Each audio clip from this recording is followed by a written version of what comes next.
संदीप जी, हमें तो बार बार मोदी जी और भारतीय जनता पार्टी के सारे लोग ये बोलते हैं कि देश में अमृत काल चल रहा है। लेकिन अमृत काल तो बस लगता है सिर्फ भारतीय जनता पार्टी के पूंजीपति जो दोस्त हैं उनका चल रहा है। बाकी चाहे सरकारी कर्मचारी हो, चाहे किसान हो, चाहे गृहिणी हो, हम सब तो खून का घूंटी पी के रह रहे हैं।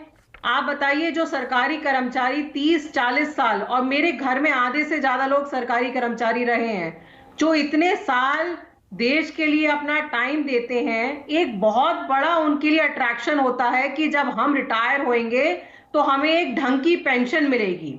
और वो पेंशन ही आपने जब बिल्कुल खत्म कर दी, तो फिर वो सरकारी कर्मचारी कहां का रहेगा? जब पूंजीपतियों का आप लोन राइट ऑफ करते हैं, वेव ऑफ करते हैं, करोड़ों का, 11 लाख करोड़ का किया आपने, तब कोई अर्थव्यवस्था नहीं हमारी चरमराती है। जब एमपी एमएलए की पेंशन दी जाती है तब कोई अर्थव्यवस्था नहीं चरमराती है। जब मोदी जी अपने लिए 10,000 करोड़ का महल बनवाते हैं दिल्ली में, तो कोई अर्थव्यवस्था नहीं चरमराती है। जब किसानों के और कर्मचारियों अरविंद केजरीवाल तो बहुत ही मामूली सी झुग्गी झोपड़ी में रह रहे हैं। मैं गया था, मुझे उसकी मामूलियत देखकर बड़ा अचंभा हुआ। जब बात होती है तभी अर्थव्यवस्था चरमराती है। अभी जो मोदी जी के दोस्त निहुल चोस्की वगैरह इतने हजारों करोड़ लेके भाग गए, उसमें से सोचिए आप कितने लोगों की पेंशन निकल आती।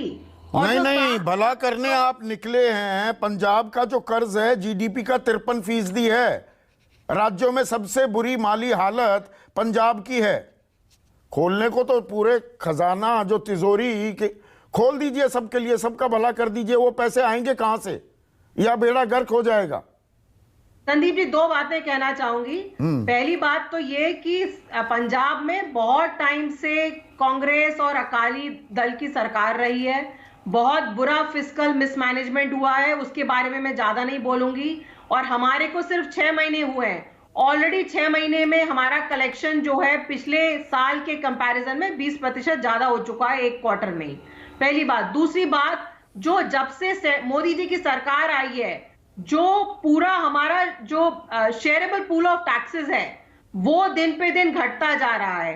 फाइनेंस कमीशन की जो रिकमेंडेशन थी और जो एक्चुअल में रियलाइज हुआ है, उसमें 11% का डिफरेंस है।